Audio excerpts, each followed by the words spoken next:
Welcome to Staffworks Explained. If you are here for the first time, please consider subscribing to this channel.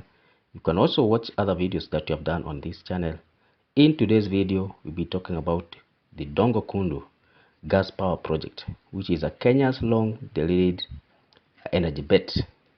On the southern edge of Mombasa, in the fast growing industrial corridor of Dongo Kundu, the Kenya government is again advancing plans to what could become the Kenya largest gas powered electricity project.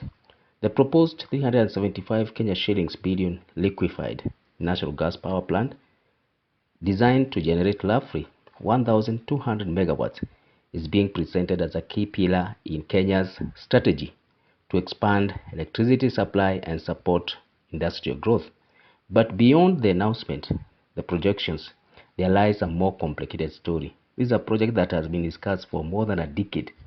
It has survived cancelled tenders, shifting energy policies, and repeated delays that have become a familiar pattern in large-scale infrastructure planning.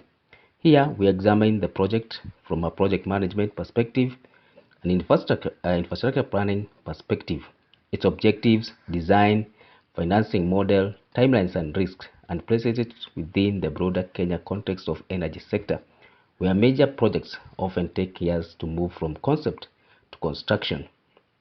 Let's start by looking at the objective: more power for a growing economy. The government's main justification for this project is the widening gap between electricity demand and generation capacity. Kenya currently produces roughly 3,000 to 3,300 megawatts of electricity, a figure that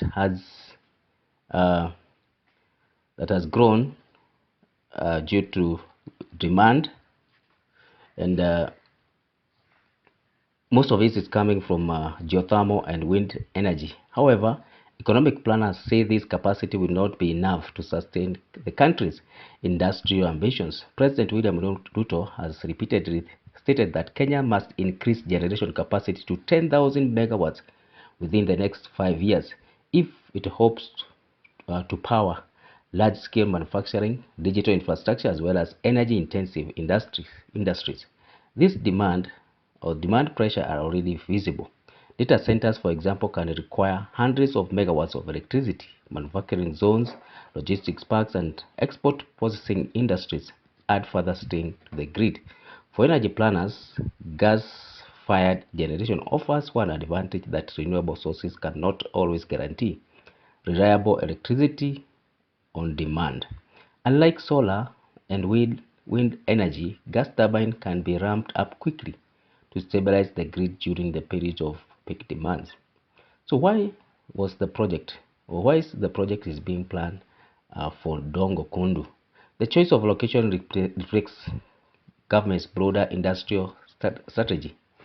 The location where it sits, the Dongo Kundu Special Economic Zone, which is a large manufacturing and logistics hub, which is intended to support export-oriented industries near the port. The zone is strategically positioned close to the port of Mombasa, connected to regional transport corridors, and planned near industrial parks. Locating the power here allows electricity to be supplied directly to industries operating within the special economic zone, while also feeding the national grid. It also allows Kenya to import liquefied natural gas by ship, which is necessary because the country currently has no commercial natural gas reserves. What the project will include: although final engineering design are still being developed, the project will typically consist of several interconnected components. One, we have the LNG, or liquefied natural gas terminal, which would arrive by specialized tanker and be received at a marine terminal near the coast. From there, the LNG would be stored and processed through a floating storage and regasification unit, often referred to as FSRU. This floating facility converts LNG back into gaseous form before feeding it into pipelines connected to the power plant. Such systems are increasingly used in countries that need gas infrastructure quickly without building permanent terminals. Then we have the gas-fired power plant. The core facility would likely use combined cycle gas turbine technology. In simple terms, the system generates electricity in two stages. First, the gas turbine burns natural gas to produce electricity. Second, the heat produced in that process is captured and used to generate steam that drives another turbine. By using waste heat rather than releasing it, the power produces significantly more electricity than the same fuel. At full scale, the facility will generate around 1,200 megawatts, making it one of the largest power stations in the country. Transmission infrastructure is another component. Electricity from power plant would be transmitted through high voltage power lines linking the station to the national grid. These lines would also supply industries located within the special economic zone. What is the cost and who might finance it? The estimated project cost stands at 375 billion Kenya shillings, or roughly 2.9 billion US dollars. Such a project is far beyond the financial capacity of the government alone.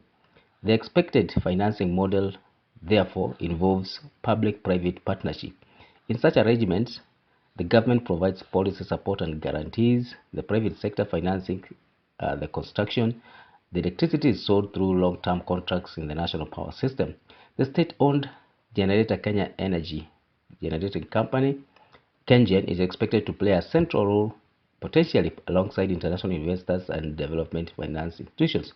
Fuel supply agreements would also need to be negotiated with global LNG exporters. Let's look at the long history of delays. We have said that planning has been more than 1 decade now. If the project sounds familiar, it's because Kenya has been discussing LNG power on the coast for years. The idea first emerged in 2014 when the government announced plans to develop an energy import terminal at associated gas power stations near Mombasa. The initial concept stalled due to weak investor interest and uncertainty over fuel supply.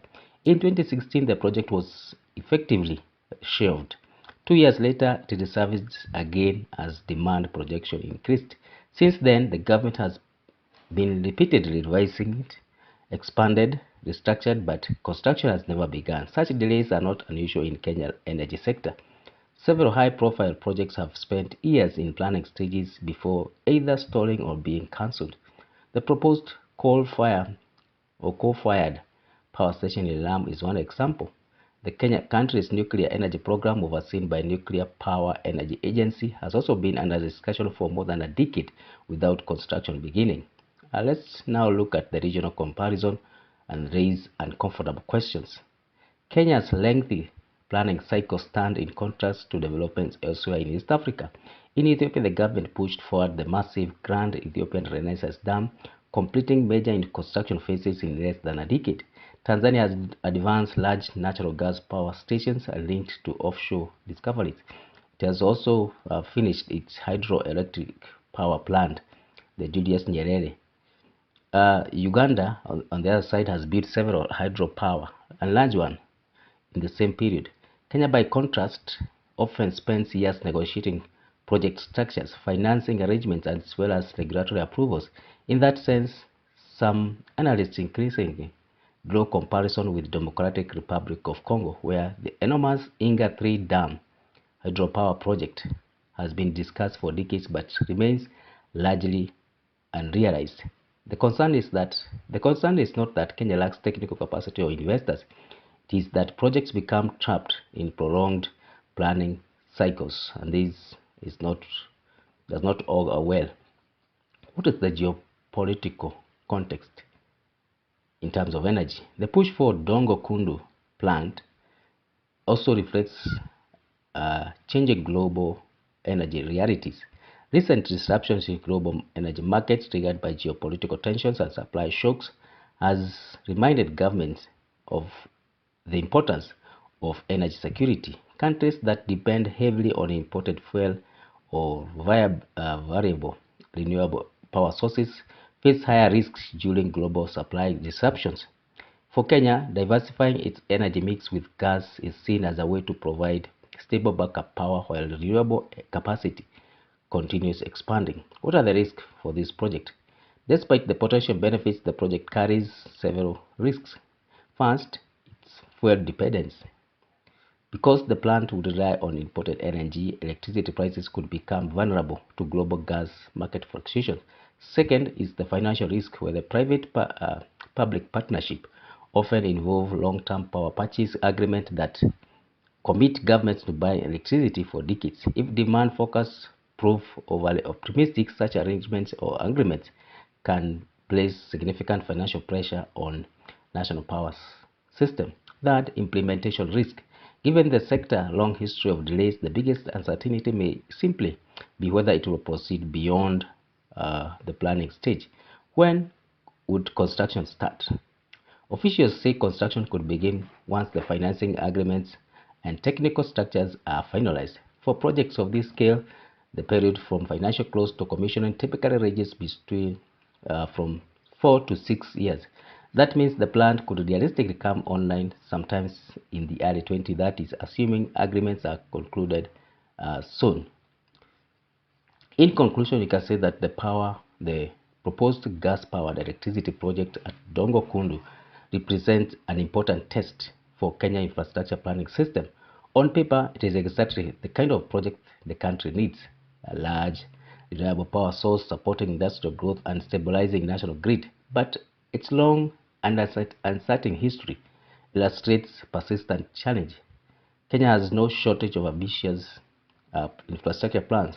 What it struggles with is turning those plans into construction sites. Whether the project finally breaks the cycle would determine whether it becomes constant cornerstone of Kenya's energy future. Another addition to long list of major projects that spent years in planning without ever leaving the drawing board.